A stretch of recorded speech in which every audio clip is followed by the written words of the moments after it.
Hi, I'm Ernie Conover. The artistic impact of a turned vessel is dependent on the form of that vessel. Does it attract your eye? Does it look right? Are the lines all correct? The wood it's turned from, have they carved the exterior of the bowl, putting flutes or other designs in?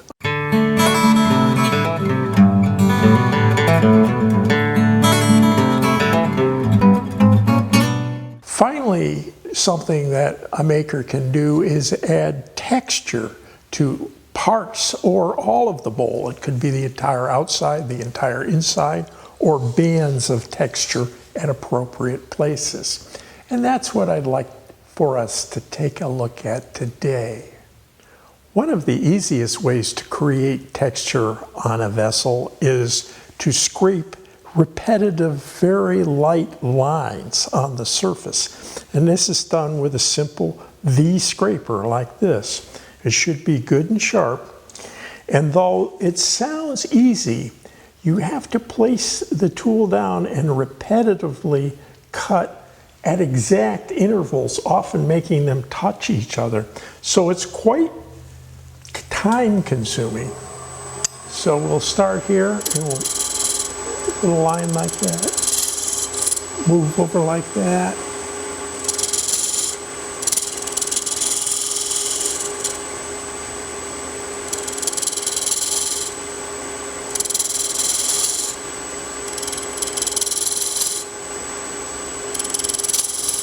I often wear a pair of jeweler's loops if I'm doing very much of this.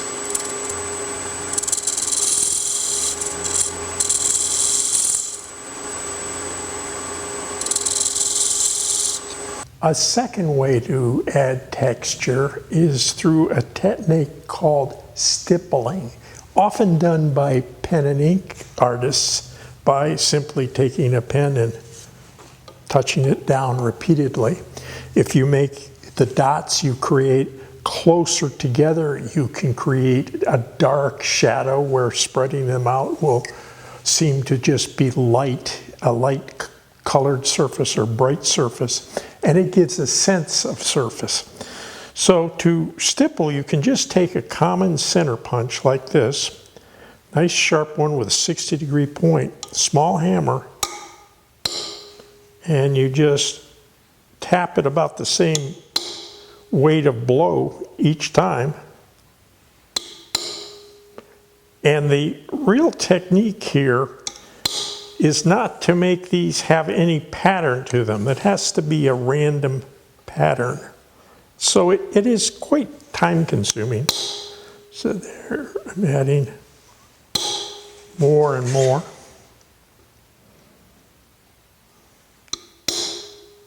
Now in faceplate turned items, have to give a different weight of blow over here on face grain than you do on the end grain where I'm working now. There you can see I'm making the strike marks a little stronger here and a little lighter to give a shadowing effect as well as a textured effect. A second way that I like to stipple is with simple wood burning, which is faster and I think stands out a little more, but you can simply take a wood burning pen and keep touching it like this.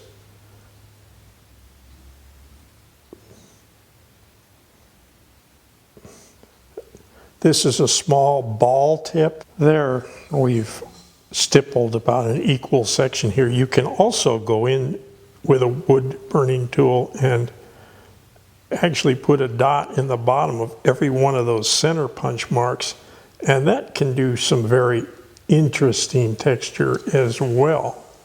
A texturing technique that works very well on end grain. It doesn't work very well on plank grain or face grain.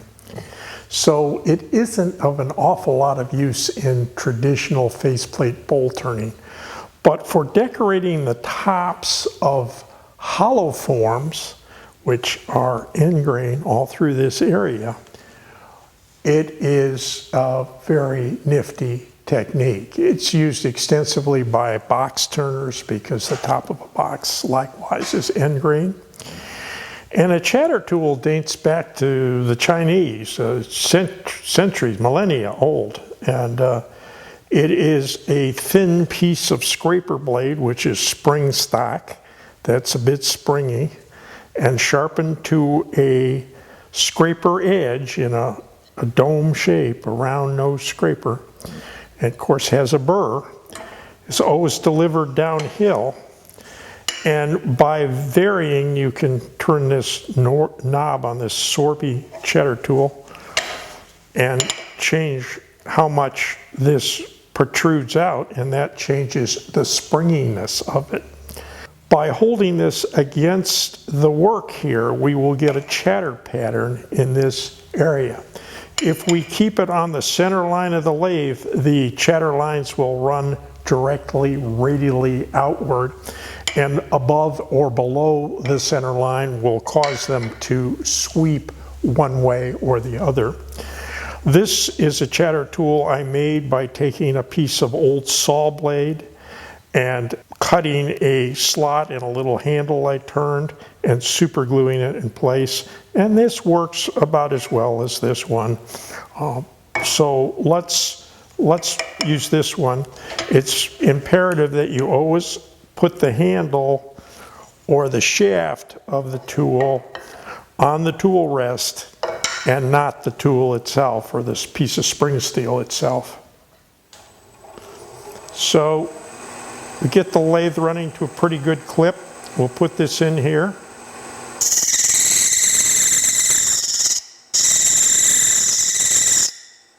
Great sound. But there you can see we have a very nice chatter pattern coming right out to the edge. I feel that an additional little embellishment is to take a V-shaped scraper and go in there and put a little belt line right there to make that sort of stick out in your eye and see it. So chatter work is a great way to put some texture on spindle work. If we wanted to put some texture on this area right around here like this, we could set the rest on so that our pencil is on the center line, and now just draw some lines randomly around here. And this is so that our carving stays on a radius of the work. And now we'll get out some veining chisels. And veining chisels have a V shape. The higher the number, the steeper the sides of the V. Here's a fairly open V. There's a very closed V. This is a number 15 and number 13. And here is one that doesn't come to a sharp bottom. It actually has a radiused bottom. It's often handy to have a little mallet to drive these, especially in harder wood. This is much easier to do in wet wood than it is in dry wood like this. I'm going to lock the spindle. And you want to start your V carving at the rim inward if possible. And if you go the other way, you're liable to break it out as you exit right here. So again, like everything else we've done in this, we're trying to keep our lines parallel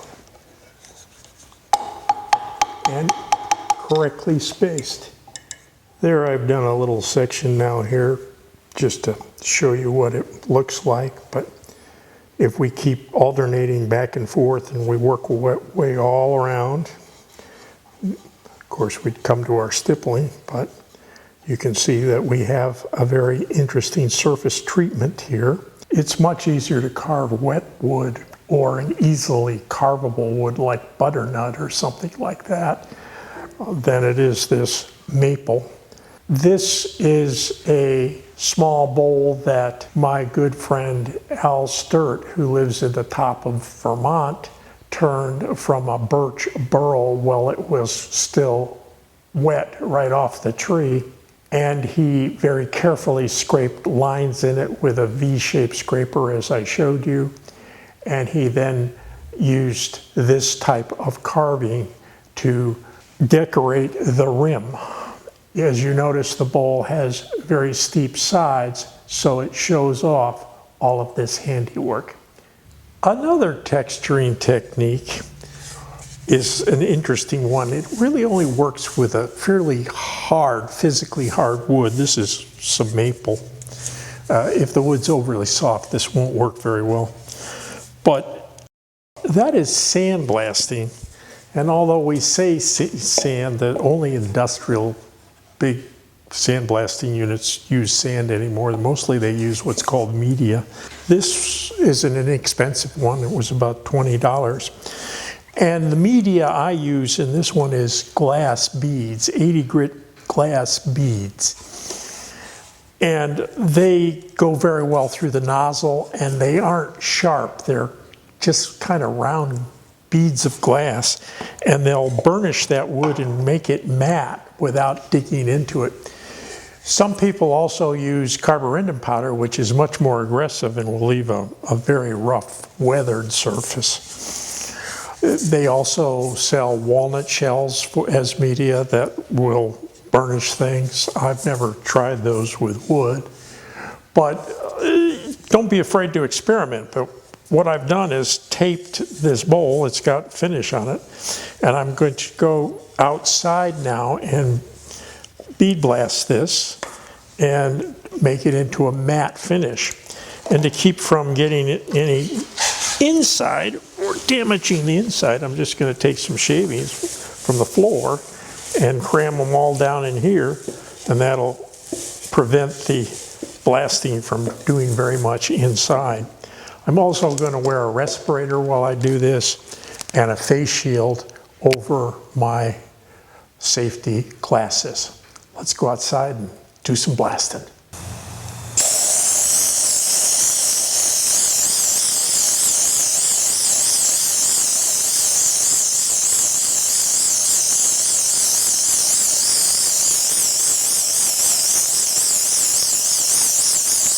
So we can now peel off our tape,